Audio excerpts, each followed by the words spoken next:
Bonjour. Alors aujourd'hui, nous allons entamer un nouveau chapitre très important qui va traiter, bien qui traite les contreventements. Alors, si on analyse ce mot, de quoi est-il composé? Ben, on voit qu'il est composé de deux racines. Contre, plutôt contre, vent. Ventement, c'est l'adverbe. Alors, c'est contre le vent. Alors, contre ventement, c'est contre le vent. Le vent étant une action qui est horizontale, donc ça concerne les éléments constructifs qui vont s'opposer à l'effet du vent dans une structure. Voilà, donc nous avions vu au chapitre précédent les charges verticales et comment ces dernières s'acheminaient vers les fondations. Par principe, la structure, ce n'est autre qu'une autoroute qui va acheminer l'ensemble des charges, les charges verticales, mais aussi les charges horizontales vers le système de fondation qui lui-même va le cheminer au sol, la terre. Très bien.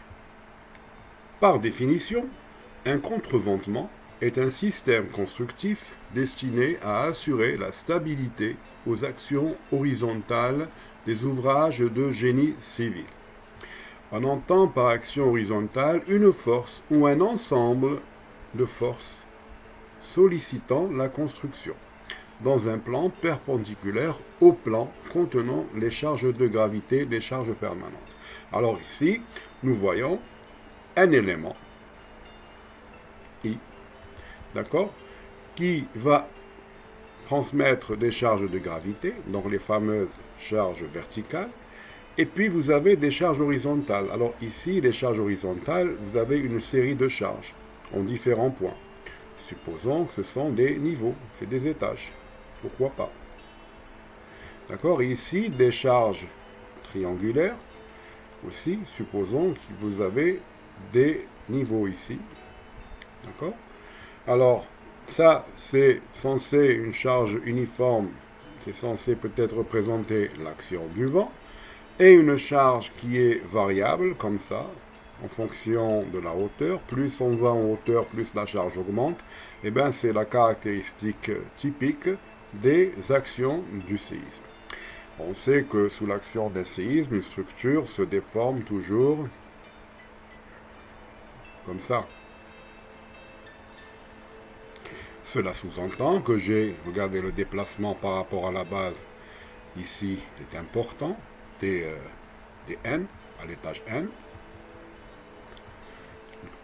À l'étage n-1, vous avez un déplacement inférieur. À l'étage i, regardez ici, par exemple à l'étage i, vous avez un déplacement inférieur, di inférieur à dn.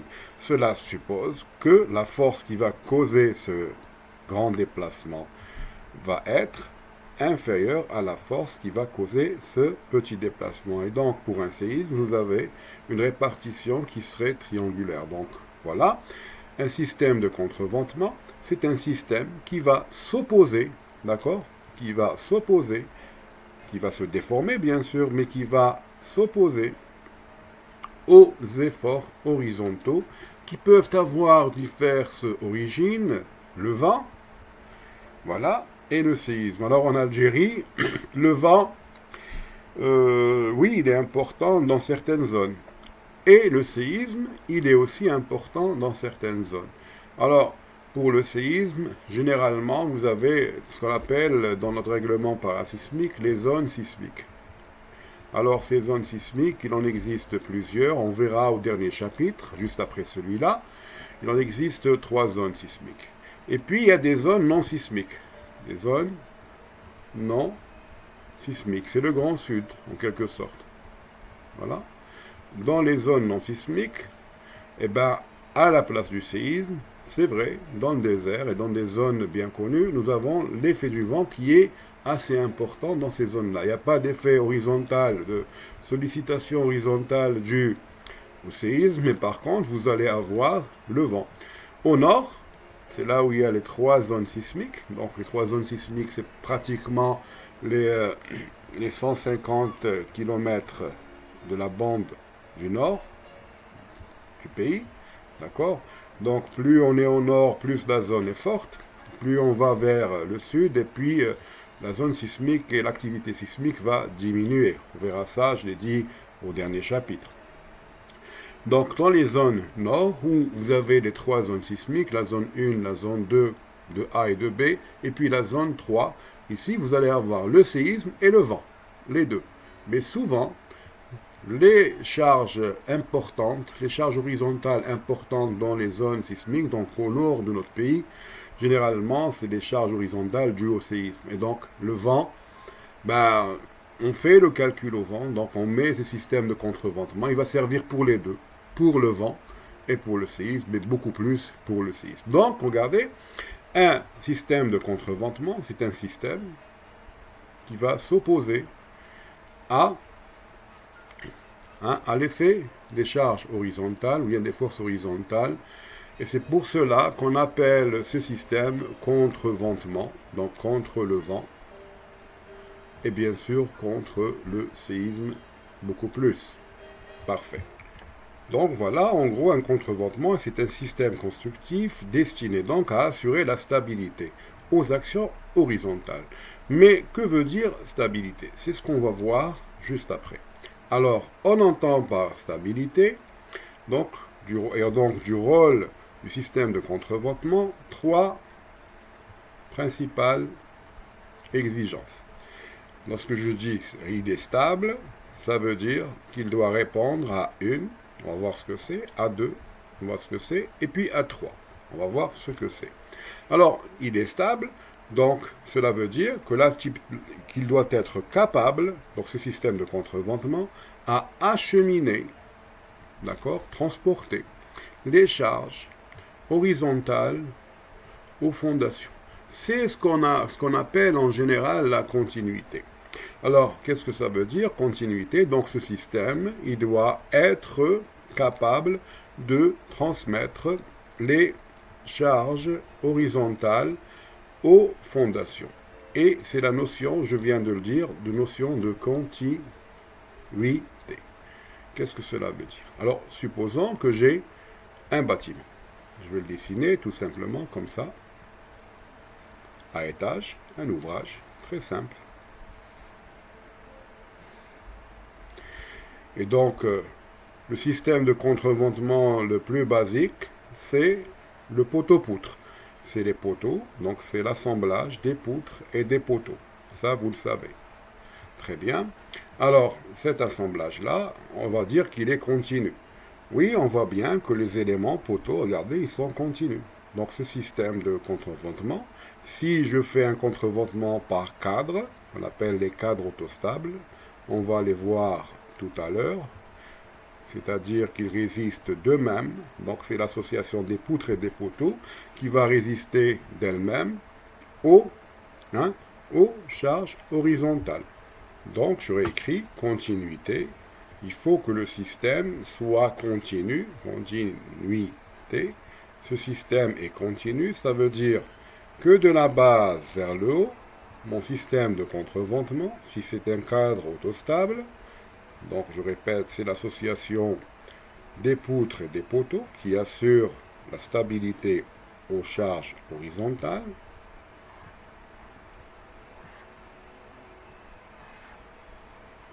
Là, c'est un séisme. D'accord? Il faudrait que ce système soit continu. Donc ici, vous allez avoir votre fondation. Il faudrait que ce système soit continu. Alors, si par malheur, ce système est discontinu, pardon, je vais enlever juste un poteau. Regardez, à un moment donné, j'ai plus de poteau. Voilà. Est-ce qu'il y a continuité? Ben non. Ici, vous avez le poteau qui vient du haut vers la base de la construction. Ici, il vient du haut, il s'arrête au premier. Donc, il n'y a pas de continuité. Il n'arrive pas à la fondation. Donc, le critère de continuité a été violé. Et c'est pour cela que vous entendez souvent, on n'a pas le droit d'arrêter un élément de contreventement au milieu, hein, parce que ça va créer une cassure ici. Et vous risquez, tout ça risquerait de s'effondrer, voilà, en cas de séisme. Mais s'il y avait la continuité, ce système serait viable et serait bon. Voilà donc une explication de cette continuité. Le système de contreventement doit être continu. Alors si c'était un système en voile, ben on pourrait imaginer un voile comme ça. Continu, ça ne veut pas dire qu'il ne doit pas subir de réduction. Voilà, supposons que j'ai une structure qui soit comme ça.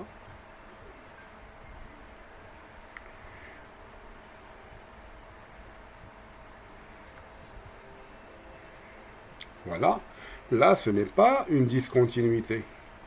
C'est vrai qu'il y a une discontinuité par palier de l'ossature, mais chaque élément, regardez, est relié à sa base. Chaque élément est relié à sa base. Et donc ceci n'est pas une discontinuité, c'est une réduction du système porteur, donc le cadre autostable. Si c'était un voile, ça serait la même chose. Donc si c'était un voile en béton, on pourrait avoir un système de voile qui serait comme ça. D'accord? J'inverse les forces sismiques, il n'y a pas de problème. Le séisme peut agir dans un sens ou dans l'autre. D'accord? Donc on peut réduire la section de mon voile en élévation. Mais la continuité, remarquez qu'elle n'est pas remise en question. Très bien. Donc ceci, c'est pour la continuité. Un système de contreventement doit être continu du bas vers le haut ou vice-versa, du haut vers le bas. Très bien. On continue. Donc on entend par stabilité, donc rôle du système de contreventement, l'aptitude que doit avoir ce dernier, ce système de contreventement à acheminer les charges horizontales aux fondations, la continuité, vous venez de le voir, et aussi l'aptitude que devra avoir ce système de contreventement pour éviter à la structure de se ruiner. Donc il faudrait qu'il soit suffisamment rigide. Et donc il ne devrait pas casser. Donc on doit mettre suffisamment d'éléments de contreventement.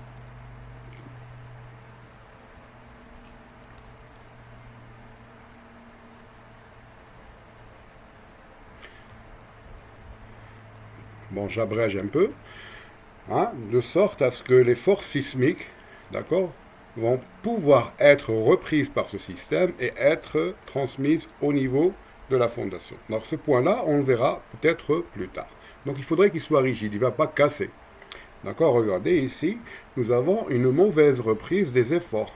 Mécanisme de ruine imminent. Mécanisme de ruine imminente.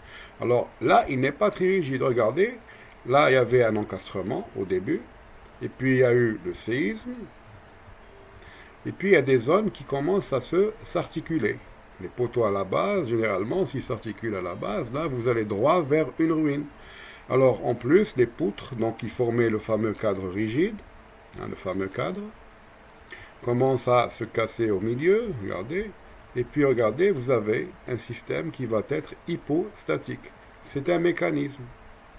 Donc, ce système hypostatique, donc, ce contreventement n'a pas bien répondu à l'accélération sismique. Donc les éléments ont commencé à se rompre les uns après les autres. Ici, regardez, c'est des rotules plastiques. Donc c'est l'élément qui casse. Voilà. Et puis on arrive à un système hypostatique. Et donc c'est un mécanisme. Et seules les charges verticales, le séisme va s'arrêter. Et seules les charges verticales vont suffire à faire tomber, à faire ruiner votre construction. Donc il faudrait qu'il soit suffisamment fort, suffisamment rigide. Très bien. Donc c'est une question de dimensionnement de ces éléments de contreventement en nombre suffisant, mais en section suffisante. Donc il doit avoir la bonne section. Le poteau doit avoir une bonne section. A par B. S'il y avait un voile ici, il ne faudrait pas lui aussi qu'il va casser. Donc le voile devrait avoir aussi la bonne longueur et la bonne épaisseur. pour éviter cette perte de rigidité et donc transformation de mon système qui était hyperstatique et stable sous charge verticale, qui ne le sera plus une fois que le séisme sera passé par là. Et donc ça va se ruiner uniquement sous l'effet des charges verticales. Et là, c'est un cas de figure qu'il faut éviter à tout prix. Ok, bon, on va mettre à la poubelle tout ça. Le troisième point, plus encore, ce système de contreventement doit limiter la déformation de la structure pour que cette dernière reste dans une fourchette acceptable définie par les normes et règlements en vigueur. C'est ce qu'on appelle la compatibilité. D'accord? Il ne faudrait pas que les déplacements dus au séisme deviennent importants.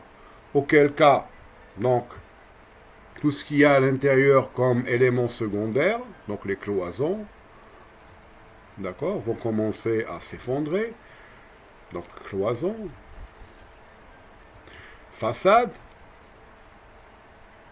elles vont tomber. Donc, on doit limiter, en général, par ce principe de compatibilité, les déplacements. Alors ici, je vais citer un exemple frappant lorsque le critère de compatibilité n'est pas respecté. C'est le fameux critère P delta. Alors, c'est quoi ce critère P delta?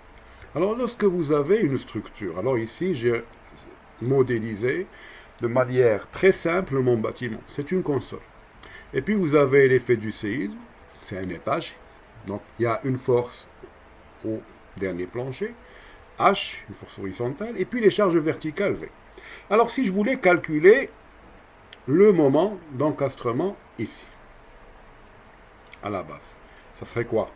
Ça serait M, le moment, est égal à H fois la hauteur de ma construction. H fois H. Si les déplacements sont petits, ce moment ne va pas trop changer. Je m'explique. On va voir la figure suivante. Mais si ce déplacement, regardez, sous l'effet du séisme, est très important, je vais avoir un grand déplacement delta ici.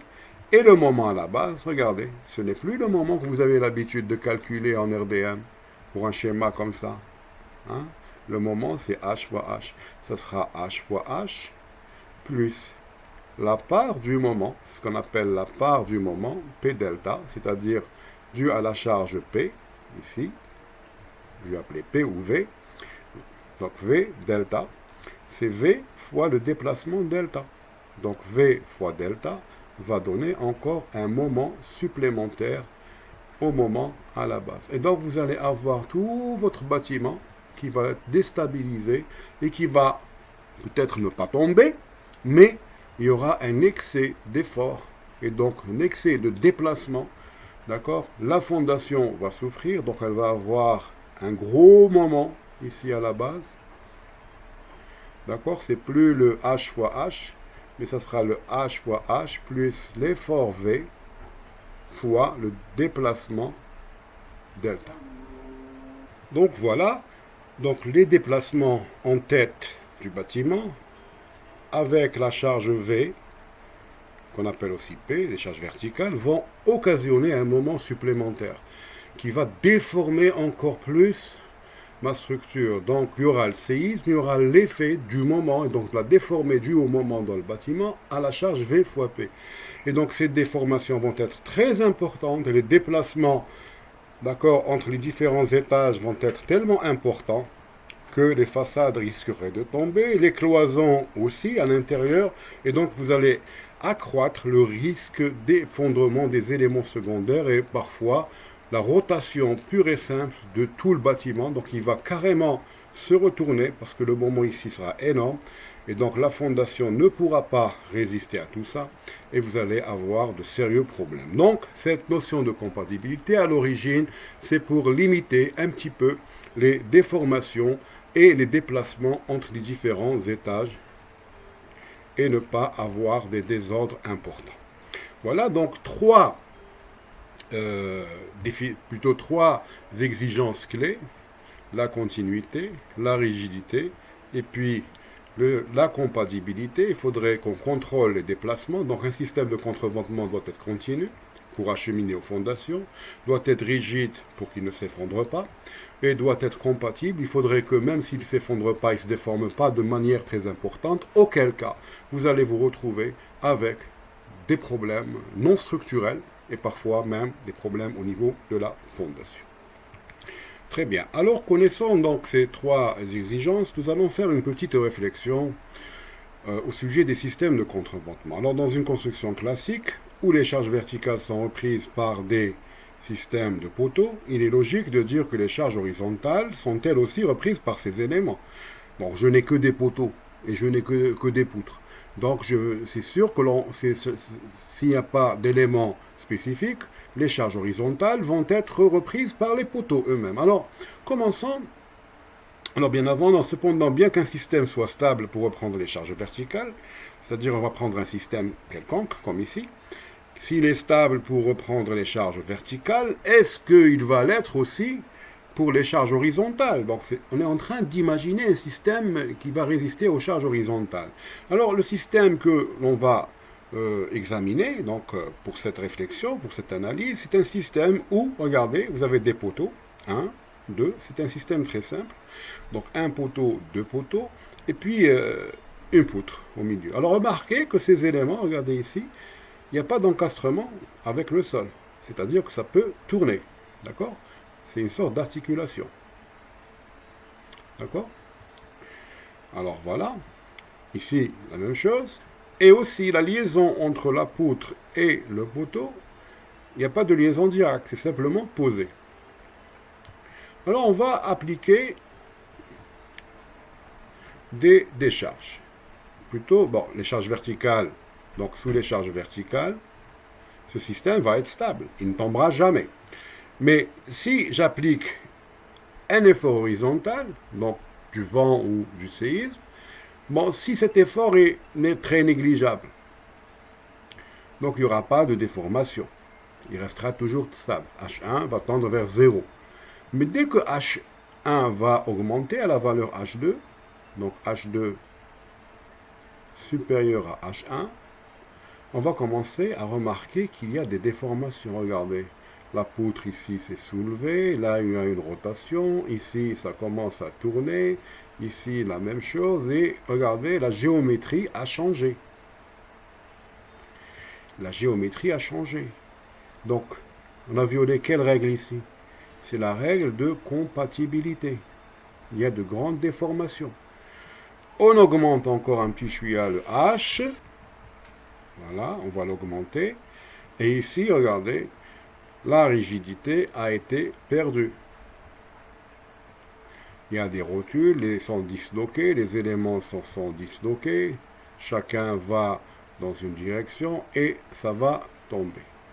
Donc le système ici, regardez, qui est là, n'est pas apte à jouer le rôle de système de contreventement. Donc, dès que l'effort normal devient important, cas du vent ou du séisme, les déformations de la structure deviennent importantes et la ruine devient inéluctable. Donc, il va falloir repenser cette structure, ce système de contreventement. C'est ce qu'on va voir ici. Dans l'exemple précédent, donc bien que les éléments constituant la construction étaient rigides, la stabilité sous action horizontale était remise en question. Il est alors clair que pour assurer un comportement satisfaisant de la construction sous sollicitation horizontale, il faut porter une attention particulière à la manière avec laquelle devront être joints ou liaisonnés les différents éléments de la structure. Alors, deux approches s'offrent à nous pour éviter la ruine. Alors, premièrement, assurer une liaison rigide à la base des poteaux. Voilà, je prends la même structure. Ici, les poteaux, maintenant, au lieu d'être articulés, ils sont encastrés. Voilà, on applique le même effort H3, bien qu'étant bien encastré, on va avoir un déplacement D1. D'accord? S'il est important, on va augmenter la section du poteau. D'accord? Mais ça tiendra. Ça ne tombera pas. D'accord? Donc, alors, assurer une liaison rigide à la base des poteaux et une liaison simple. Donc, il y a une rotule ici. au niveau des poutres. Donc c'est un système, c'était ce qu'on appelle les cadres simples. Donc vous avez les poteaux qui sont encastrés à la base, et c'est une structure étagée, donc vous allez avoir les poteaux encastrés les uns dans les autres, et puis vous allez avoir les poutres qui seront articulées. Voilà, ce qu'on appelle des cadres simples. Voilà ici un cadre à 3 étages. Les poteaux sont encastrés au sol, encastrés entre eux, et puis les poutres sont articulées. Ce qu'on appelle les cadres simples. Alors ces cadres simples-là, c'est vrai qu'ils jouent le rôle de contreventement, mais ils ont l'inconvénient d'avoir quand même des déplacements importants sous séisme. D'accord, si j'ai une force sismique dans ce sens, voilà, ici, ils vont avoir des déplacements importants. Donc on restreint l'utilisation de ces cadres simples, où les poteaux sont encastrés entre eux et encastrés à la base, on les restreint dans des zones faiblement sismiques. Faiblement sismiques. D'accord? Dans des zones faiblement sismiques ou des zones où il y a le vent, il n'y a pas beaucoup de vent. Donc l'effet du vent n'est pas très important. Donc voilà, on peut utiliser ce genre de système. Le nombre de niveaux, dans ce cas-là aussi, il ne va pas être très important. Donc on va se limiter à 2 niveaux, voire 3 au maximum. Alors, voilà, juste en liaisonnant la base du poteau, donc j'applique le même H3 que tout à l'heure, le grand effort, ça ne se déforme, plutôt ça ne tombe pas, ça résiste, mais ça laisse quand même apparaître des déplacements importants. C'est ce qu'on appelle donc les cadres simples. Voilà, pour avoir moins de déplacements sous la même charge H3, qu'est-ce que je fais? Donc j'ai remarqué qu'en rajoutant de l'hyperstaticité, donc j'ajoute des appuis, hyperstaticité, mon système de contreventement devient meilleur. Tout à l'heure, il y avait 2 encastrements et 2 rotules. Pour augmenter le degré d'hyperstaticité, je vais augmenter ici, au lieu de mettre une rotule, je vais mettre un encastrement entre la poutre et le poteau. Donc, ça va être un encastrement. Je vais encastrer la poutre dans le poteau. Et c'est ce qu'on appelle les cadres autostables. Ils sont meilleurs que les précédents. Autostables. D'accord? Le déplacement, regardez, D2 est inférieur à D1, d'un moins de déformabilité. Ces cadres-là, vous pouvez les utiliser, par exemple, en Algérie, dans des zones sismiques, il n'y a pas de problème pour les utiliser, sauf que le nombre de niveaux est réduit. D'accord? Par exemple, dans la zone où il y a la forte sismicité, les cadres seuls, comme ça, on peut aller au maximum à R plus 1, voilà, ou si la hauteur du bâtiment soit inférieure, donc H total du bâtiment, inférieur ou égal à 8 mètres. D'accord? Donc on peut avoir un R plus 1 plus une petite mezzanine, à condition que la hauteur ne dépasse pas les 8 mètres. Autrement, dans la zone de forte sismicité, il faudra renforcer ce système-là, parce qu'il ne pourra pas jouer son rôle tout seul. Voilà. Par contre, dans des zones de moyenne sismicité, donc dans des zones moyennement sismiques, alors Alger, c'est une zone de forte sismicité. Boumerdès, c'est une zone de forte sismicité. Chlef, c'est une zone de forte sismicité. Tipaza aussi. Alors, il y a des zones de faible sismicité, de moyenne sismicité.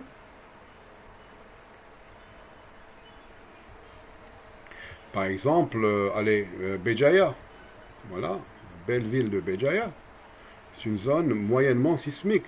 Djidjel aussi, juste à côté. Hein. J'adore les villes du littoral, c'est des villes généralement très belles. Allez, pour ne pas faire de jaloux, une zone moyennement sismique. Allez, Bouira. Bouira, c'est une zone moyennement sismique. Et donc, dans les zones moyennement sismiques, on peut utiliser ce système en cadre autostable au-delà des 2 niveaux. On peut aller jusqu'à R plus 5. R plus 5. Pardon, en zone de faible sismicité, pas moyenne. Hein. Donc en zone 1, la faible sismicité. On peut aller jusqu'à R plus 5 avec le système autostable.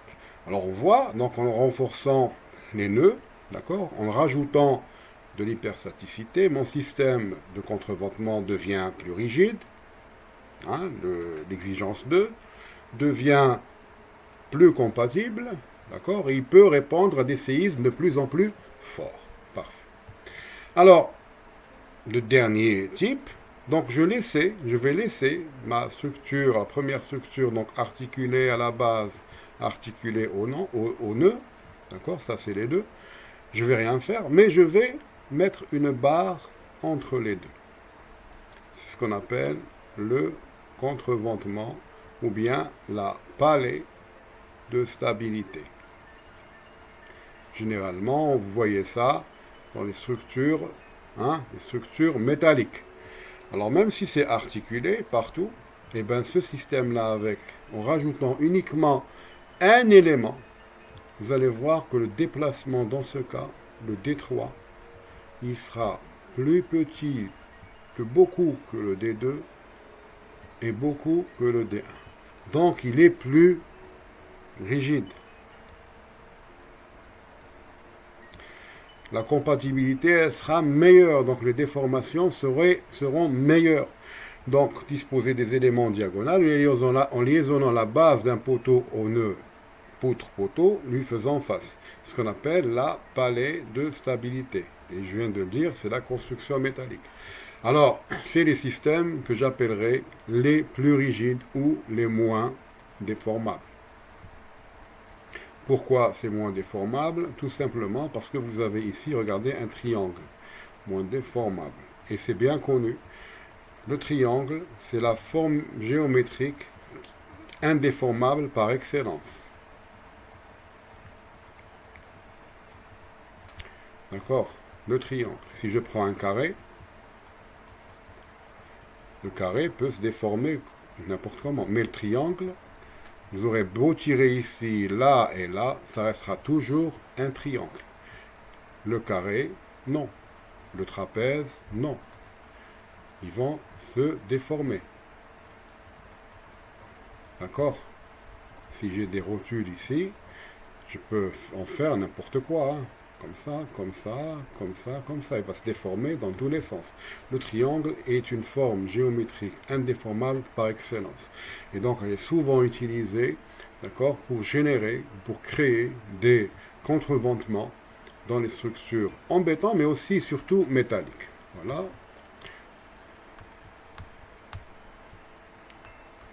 Donc en analysant les trois systèmes de contrôle, il apparaît que le système 1 ne fait pas contribuer la poutre et seuls les poteaux assurent à eux seul le rôle de contreventement proprement dit. Notez que les poteaux sont liés rigidement aux fondations, c'est ce que j'avais expliqué tout à l'heure, encastrement, tandis que la liaison poteau-poutre est une articulation, pas de moment. Le déplacement en tête sera important. Et on arrive à le système 3, que j'étais en train d'en parler à l'instant. Donc ça fait apparaître donc, ces fameuses maille triangulaire qui est par excellence indéformable. Alors, regardez, un carré, il va se déformer, un rectangle, il va se déformer comme ça rentre ici, ça rentre là, et ça s'écarte par là, et ça s'écarte. Chose qui n'est pas permise lorsque vous avez un triangle. C'est pour cela que ces palets de stabilité sont très très importantes et très rigides lorsque vous utilisez des systèmes métalliques, et même parfois on peut les rencontrer dans les structures en béton, mais c'est très rare. Voilà, donc on vient de faire l'analyse de ces trois systèmes et on a remarqué que plus on augmentait le nombre de liaisons rigides entre les éléments et plus le comportement de notre système de contreventement devenait meilleur. Sauf pour le cas du rajout d'une diagonale et donc de la stabilité, voilà, du contreventement par stabilité, comme ça triangulé, et là ça a été vraiment quelque chose d'encore meilleur. Donc, discussion, on va revenir sur la discussion. Le système 1, c'est un cadre articulé très rarement utilisé en raison de sa grande déformabilité, rigidité insuffisante. Toutefois, ce type de contreventement, je l'avais signalé tout à l'heure, se rencontre dans les structures en charpente de petite ampleur, mésanite, structures temporaires en zone non sismique. De plus, on dépasse rarement 2 niveaux avec les systèmes des cadres simples, où il y a des articulations, d'accord, aux poutres. Le système 2, c'est le système cadre autostable, donc c'est composé par des liaisons rigides partout, entre les poteaux et les poutres et les poteaux aux fondations.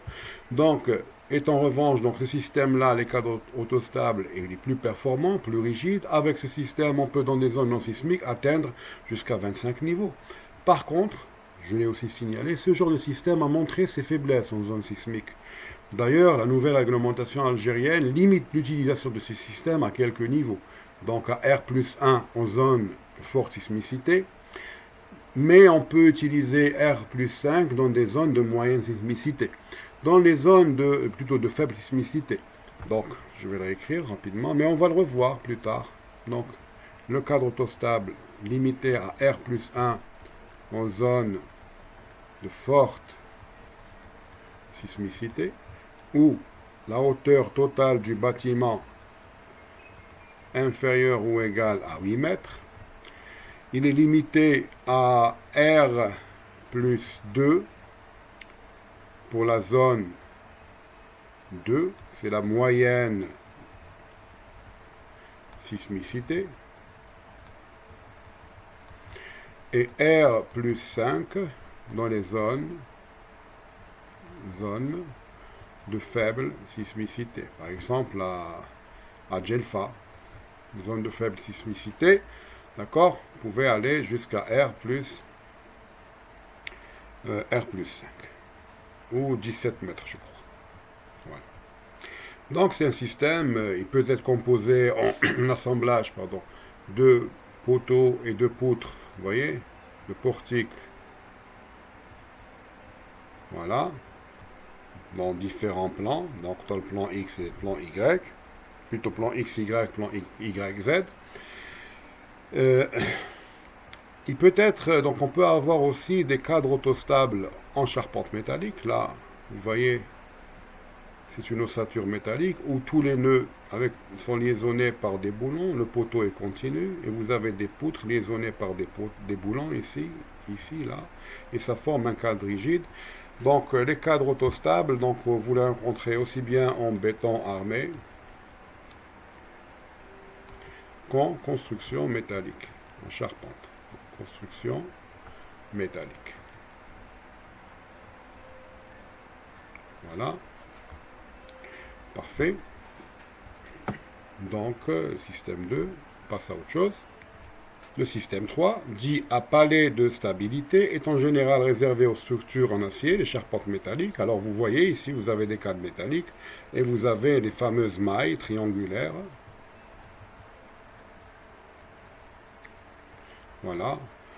Il peut en avoir différents types. Alors ici, lorsque vous avez en croix, comme ça on appelle la croix de Saint-André.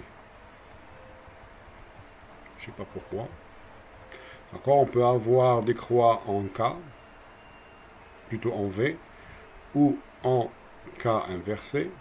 Ça c'est un K, regardez, c'est un K inversé. Ça c'est un V. On peut avoir, bon, les nœuds, donc ils peuvent ne pas se rencontrer carrément au nœud, comme ici, regardez. C'est ce qu'on appelle les stabilités excentriques. Donc stabilité excentrique, sont meilleures dans les zones sismiques, d'accord?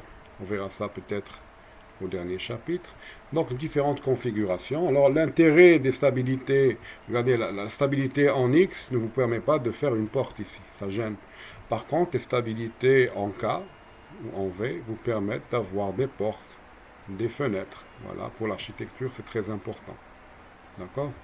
Vous avez une école comme ça, vous voulez mettre un châssis haut, vous pouvez le faire.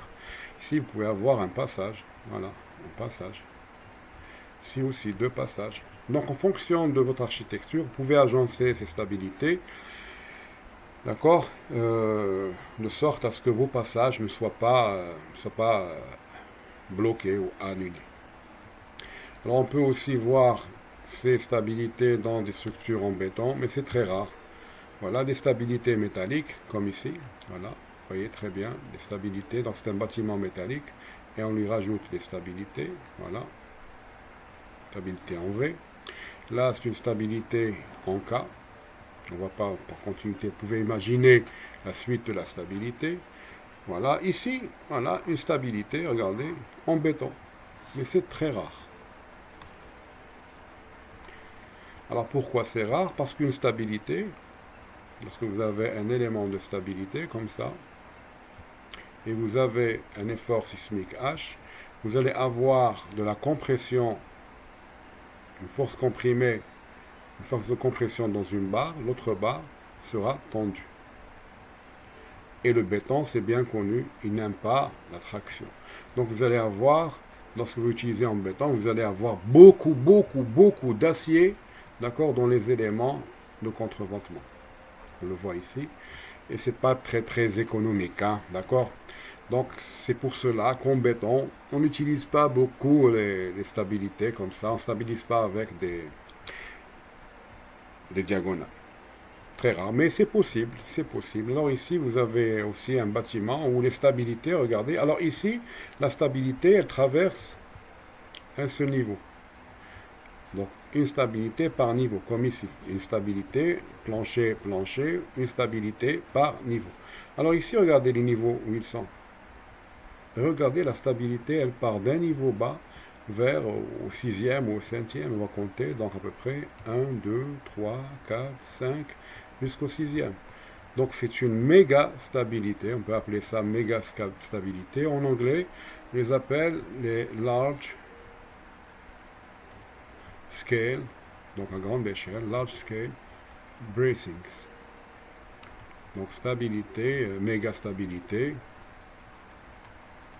Alors c'est très intéressant, regardez, donc ça ne bloque pas les ouvertures, comme ici. Méga stabilité. Donc c'est un choix architectural qui pourrait s'imposer, parfois. Hein. C'est cette tour-là, je crois que c'est la John Hancock Tower, je crois. Hancock Tower, aux États-Unis. C'est la première qui a utilisé ce qu'on appelle le large scale bracing, d'accord? Donc l'architecte voulait une façade assez claire et donc ne pas avoir pour les bureaux, pour certains bureaux, des stabilités comme ça qui vont brouiller la vision. Et donc le choix a été porté sur ça. Et ça a donné quand même un résultat assez satisfaisant. Bon, je dirais, le bureau qui est ici, eh ben, il ne verra rien. Oui, il ne verra rien, mais il aura beaucoup plus à gauche et à droite. Voilà. Alors, les voiles en béton armé. C'est un nouveau type que vous allez voir maintenant de contreventement. Alors souvent dans les zones sismiques, les cadres autostables ne suffisent plus à eux seuls à assurer un bon comportement de la construction sous sollicitation sismique.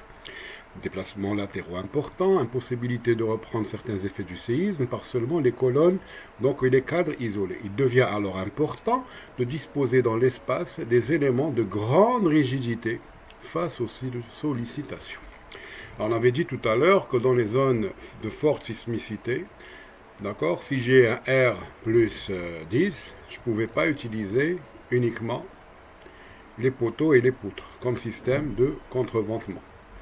Mais il fallait passer à un autre système ou renforcer ce système. Alors, parmi les options qu'on utilise souvent lorsqu'on a des tours,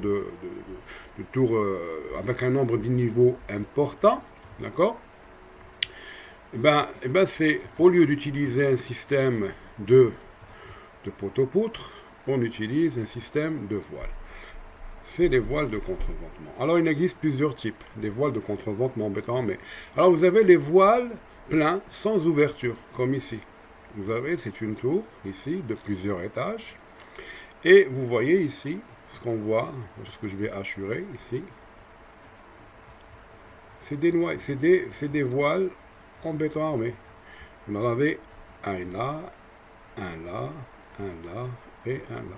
Vous avez même à l'intérieur des voiles, vous les voyez, ils descendent sur toute la hauteur. Et ici, des voiles croisées qu'on appelle aussi parfois noyaux.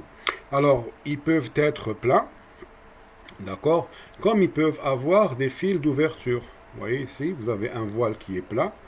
Mais s'il est plein, donc on ne pourra pas passer, donc on va le munir d'ouverture. Donc ces voiles peuvent être percées. C'est ce qu'on appelle les voiles à fil d'ouverture. Alors, les voiles pleins sans ouverture, ils sont très rigides, donc très prisés par les ingénieurs évoluant dans des zones sismiques, mais très contraignants pour l'architecte. Donc ça vous bloque dans l'arrangement de l'espace et des façades. Mais un compromis avec l'ingénieur structure est presque toujours possible. Donc on peut toujours s'arranger. Alors l'ingénieur vous laissera quand même des espaces pour les ouvertures. Il ne faut pas dramatiser. D'accord. Les voiles à fil d'ouverture, carrément, ils sont moins rigides. Bien sûr, ils sont affaiblis par ces ouvertures que les précédents, mais suffisamment bons dans les zones sismiques. Ils sont appréciés par les architectes car offrant plus de souplesse dans l'emplacement des ouvertures et passages dans l'aménagement de l'espace architectural. Donc vous avez les voiles pleins et les voiles à fil d'ouverture. Donc ces voiles-là, ce système de contreventement, il vous permet dans des zones de forte sismicité de franchir des hauteurs impressionnantes. C'est ce qu'on voit actuellement. Donc, dans les grandes tours de par le monde, généralement, vous avez des, en anglais on appelle ça shear walls, d'accord, des voiles. Alors, rien de tel que des photos pour comprendre tout ça. Alors ici, vous avez voilà, un voile qui est plein. Vous voyez? Regardez, un voile qui est plein. Et un voile avec des fils d'ouverture. Des petites fils d'ouverture pour des portes, des fils d'ouverture pour des fenêtres. Voilà, un voile avec une ouverture, vous voyez le voile il est là. Alors, et vous avez l'ouverture ici. Alors lorsque vous avez un voile avec ouverture, ben, la partie qui est pleine comme ça, qui descend d'un étage à l'autre, on appelle ça le trumeau. Donc le trumeau. C'est cette partie-là. Et la partie qui est ici, au-dessus de la porte, nous l'appelons le linteau. Alors, les voiles à fil d'ouverture, EAU, attention, je vais le réécrire pour que l'orthographe soit bien visible. Alors, lorsque vous avez des voiles à fil d'ouverture, donc vous avez des trumeaux,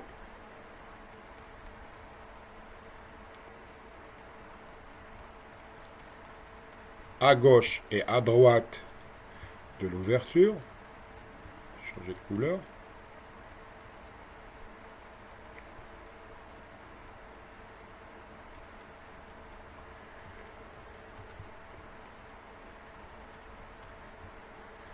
Et là, vous avez votre linteau. Donc deux trumeaux reliés par un linteau, deux trumeaux reliés par un linteau, deux trumeaux reliés par un linteau. Très bien. Alors, la principale faiblesse de ce système qui présente des ouvertures, qu'on appelle les voiles à fil d'ouverture, c'est la fragilité de ce linteau. C'est ce qu'on va voir à l'instant. Donc, ces linteaux-là, en cas de séisme, présentent certaines faiblesses. Alors, dès qu'il y a mouvement sismique, il va y avoir des efforts tranchants importants au niveau à gauche et à droite de ces linteaux-là, et ça va craquer, donc en diagonale comme ça, et vu que le séisme est réversible, donc ça va casser dans les deux sens. Alors, si j'appelle ça, regardez ici, si j'ai un linteau, ici j'ai un trumeau, et un linteau entre les deux, vous voyez ici. Si ça commence à vibrer à gauche et à droite, je vais avoir un effort tranchant important à gauche, un effort tranchant à droite. D'accord? Et ils vont s'alterner. Des fois, ils montent comme ça, lorsque le séisme est dans ce sens-là. Des fois, il va descendre dans l'autre direction, lorsque le séisme est dans l'autre direction. C'est pour cela que je vais mettre deux flèches. Voilà, deux flèches. Et vous allez avoir une cassure par effort tranchant, comme ça, deux diagonales. Et ça va casser, comme ça. Alors, si vous habitez un ancien bâtiment avec des voiles, allez vérifier au-dessus des portes et vous allez remarquer qu'il y a des petites fissures qui dépassent. Et bien sûr, s'il a été soumis à un fort séisme, vous allez voir qu'il va y avoir des fissures qui ressortent au-dessus de la peinture. D'accord?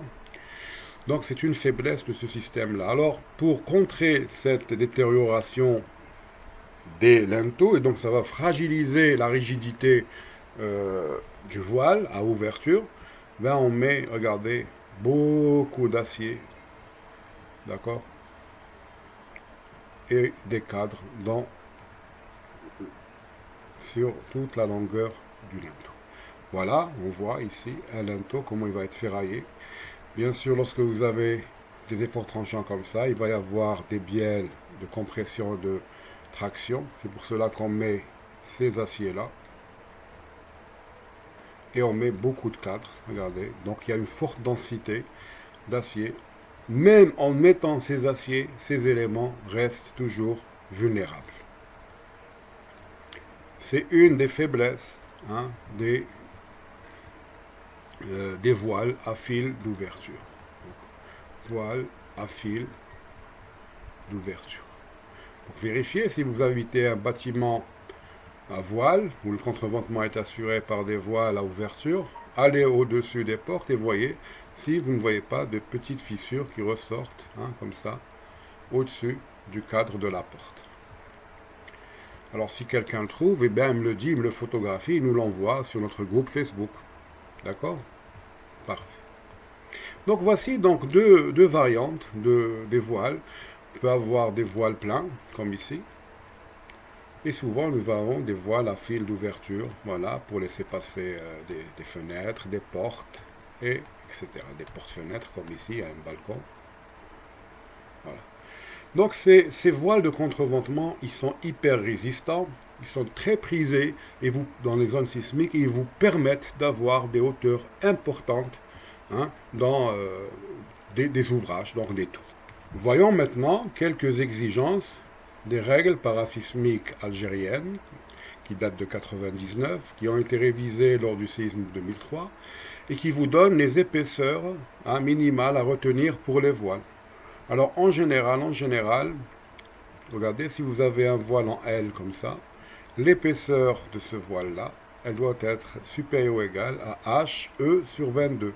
HE, c'est la hauteur de l'étage dessus plancher et au sous-plafond. Et donc vous avez différentes formules en fonction de la configuration des voiles. Donc le voile, votre voile, il doit avoir la bonne épaisseur. Si vous violez ces règles-là, vous risquerez d'avoir des petits soucis lors du comportement. Alors la longueur d'un voile, souvent on pose cette question. Quelle est la longueur du voile que je dois mettre dans ma structure?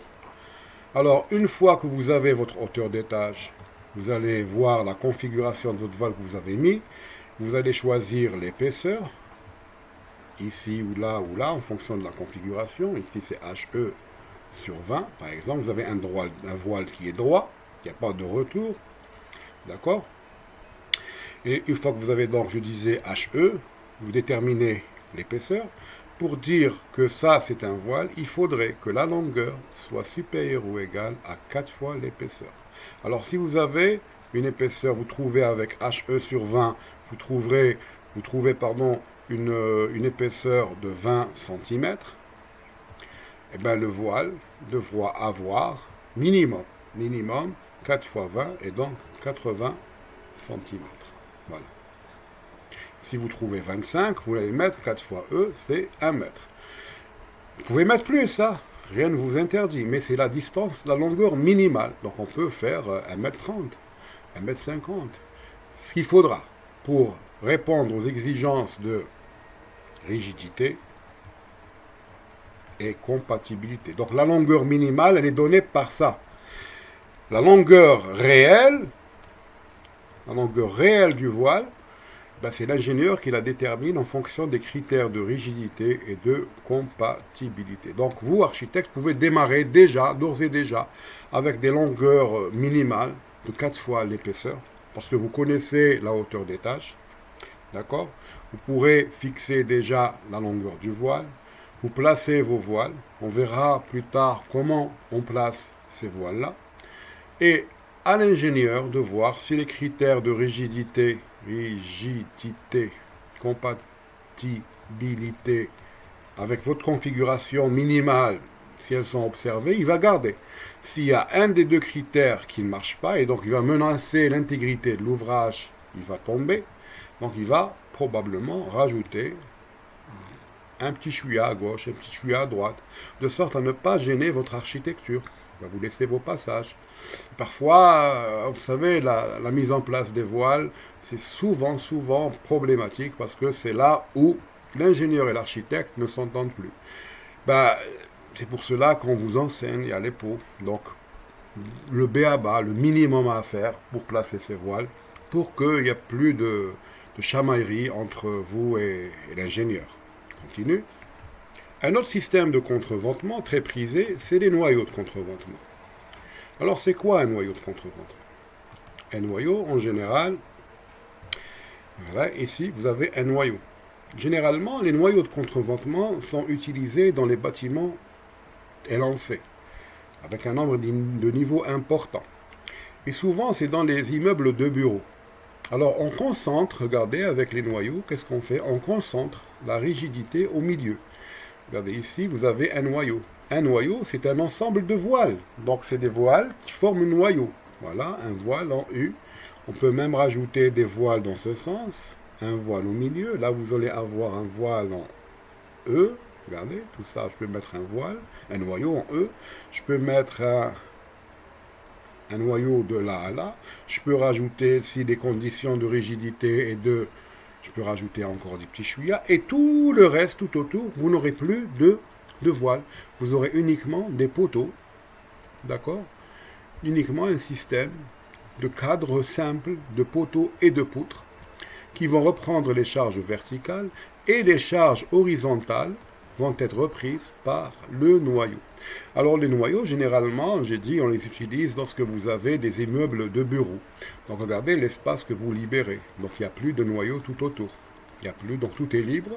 Vous avez de grandes portées, des 15 mètres dans ce cas-là, regardez. Les poteaux sont en façade. Et dans les noyaux, on peut loger des cages d'escalier, on peut mettre des espaces j'appellerais des espaces techniques, des ascenseurs. Donc ici, vous avez 3 ascenseurs, deux loges techniques, électricité, peut-être nettoyage, etc. Voilà, on peut nicher pas mal de choses dans ces espaces-là. Oups. Donc l'avantage de ces noyaux-là, c'est que le système de contreventement est central. Attention, il faut le mettre toujours dans un espace central pour ne pas perturber le comportement sismique du bâtiment. On verra ça plus tard, juste après ça. Et donc, c'est une solution qui est très prisée hein, lorsque vous avez des immeubles voilà, de bureaux. Donc les noyaux de contreventement sont en réalité une variante particulière des voiles. Donc c'est des voiles qui sont assemblés entre eux. D'accord, sont très prisés en zone sismique, surtout pour les bâtiments tours à usage de bureaux. Une conception architecturale en open space, plateau ouvert est recherchée. Les bureaux ne sont plus séparés par des cloisons, et donc il n'y a plus de voiles. Dans ce genre de conception, on retrouve les noyaux de contreventement. On peut avoir un ou plusieurs noyaux au centre de la tour. On y loge en général les cages d'escalier, les ascenseurs sanitaires, alors tandis que tout l'espace autour est attribué au bureau, en open space. Il est évident que les planchers ne peuvent trouver d'appui que sur le noyau. C'est pour cela qu'une structure en poteau-poutre est prévue pour garantir la descente de charge. Donc la structure qui est tout autour. D'accord? C'est une structure en poteau-poutre. Alors les charges horizontales vent et séisme pourront très largement être pris par les noyaux. Alors les noyaux, c'est des éléments que j'appellerais hyper rigides. Et donc ils sont très aptes à reprendre reprendre les effets du séisme. Voilà, on voit ici un bâtiment en charpente métallique.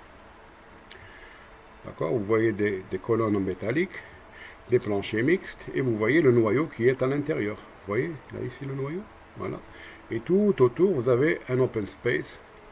Et là, ils sont en train de construire les étages supérieurs, et ici, vous voyez qu'ils sont en train de monter en parallèle les éléments de la façade. Le dernier type de contreventement que l'on va voir, c'est les contreventements mixtes, voile cadre ou voile portique. Alors lorsque on ne veut pas mettre que des voiles et on ne peut pas mettre que des portiques, d'accord? C'est le cas des zones sismiques 3, où le nombre, donc la zone de forte sismicité, mais je ne veux pas mettre des voiles. cité. Donc je veux pas mettre ou je peux pas mettre des voiles. Donc j'ai besoin d'une certaine transparence aux différents niveaux. Et je dois rigidifier donc mes portiques parce qu'ils ne peuvent pas être, ou bien ne peuvent pas reprendre les charges sismiques tout seuls. Donc il faut leur attribuer une certaine aide. Alors cette aide-là, eh ben, on peut mettre des portiques. Voilà, je peux mettre ici un portique. Voilà, je le dessine carrément. Et je peux lui adjoindre à un certain moment un voile. Alors le voile, je vais le dessiner, je vais l'assurer. Voilà. Là, vous avez les cadres, les différents niveaux, et là, vous avez à l'extrémité, ou bien aux deux extrémités, je lui rajoute un voile pour renforcer mon cadre autostable qui ne peut pas, bien sûr, je vais augmenter le nombre de niveaux parce qu'on est plus 2 ou plus 3, donc on peut avoir plusieurs niveaux avec ce système-là. Donc, on renforce ou bien on aide notre système de contreventement avec des voiles. Et c'est pour cela qu'on appelle ce système qui est mixte. Mixte pourquoi? Parce que vous avez des cadres autostables et vous avez ces voiles de contreventement qui leur sont associés. Alors, quand il n'y a pas d'exigence architecturale stricte et bien précise, et dans le cas où la réglementation parasismique ne permet pas d'opter pour un système de cadre rigide, ou bien que le système cadre ne peut plus assurer à lui seul un comportement satisfaisant au séisme, on peut adjoindre au cadre un ou plusieurs voiles, c'est le système mixte. Alors ce système est très économique, très simple à réaliser. De même, on pourra loger les voiles pleins ou à ouverture aux endroits des cloisons de distribution, donc ça ne va pas vous gêner, afin de ne pas perturber la conception architecturale, mais ce n'est pas toujours le cas. D'ailleurs, comme on le verra plus tard, ce point précisément est source de conflits entre architectes et ingénieurs. Inch'Allah, il ne sera pas. Voilà, donc c'est le dernier système de contreventement, donc c'est la première partie. On va voir donc ce système-là. Regardez, ici vous avez des poteaux, voilà, des poutres, et vous avez un voile qui va venir les aider. Ici, pareil, vous avez une structure en poteau-poutre, et puis à un certain moment, où je n'ai pas besoin de transparence, je mets un voile pour renforcer les faiblesses du système poteau-poutre. Et alors ici, voilà, c'est un bâtiment classique. Vous avez les poutres, les poteaux, et vous avez des voiles. Pardon. Et vous avez des voiles. Remarquez qu'on place les voiles dans deux directions données. Regardez, parce qu'il y a des effets sismiques suivant X et suivant Y. C'est ce qu'on verra sur la deuxième partie de ce cours. Voilà. Donc, c'est les différents types de contreventement. Les principales exigences requises pour un contreventement. Nous allons voir plus tard, deuxième partie de ce cours, comment nous allons disposer ces contreventements dans notre architecture afin que notre bâtiment et comment ils vont répondre au séisme pour que notre bâtiment résiste bien aux différentes sollicitations sismiques ou vent. C'est le rôle des systèmes de contreventement, que ce soit du vent ou du séisme. Ces éléments-là donc vont jouer ce rôle de contreventement. Merci. Et la suite, c'est pour plus tard.